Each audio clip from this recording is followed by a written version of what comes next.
పశ్చిమాసియా ఉద్రిక్తతల ప్రభావంతో కర్నూలు జిల్లా ఎమ్మెగ్నూరులో పెట్రోల్ బంకులకు వాహనదారులు క్యూ కట్టారు. పెట్రోల్, డీజిల్ కొరత ఏర్పడుతుందనే భయంతో వాహనదారులు భారీగా చేరుకోవడంతో కిలోమీటర్ల మేర వాహనాలు క్యూ కట్టాయి.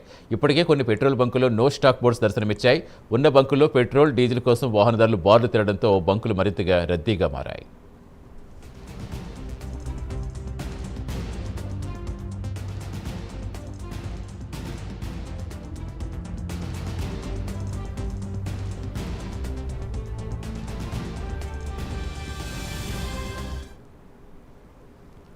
మహబూబాబాద్ జిల్లా తానంచెర్లలో రోడ్డు ప్రమాదం జరిగింది. నేషనల్ హైవేపై ఆగి ఉన్న 2 ఆటోలు లారీ ఢీకొట్టింది. ఈ ప్రమాదంలో ఒకరు చనిపోగా మరో 4 గాయాలయ్యాయి. మృతుడు మధ్యప్రదేశ్కు చెందిన కమల్గా గుర్తించారు. క్షతగాత్రులు మహబూబాబాద్ ఏరియా ఆసుపత్రికి తరలించారు.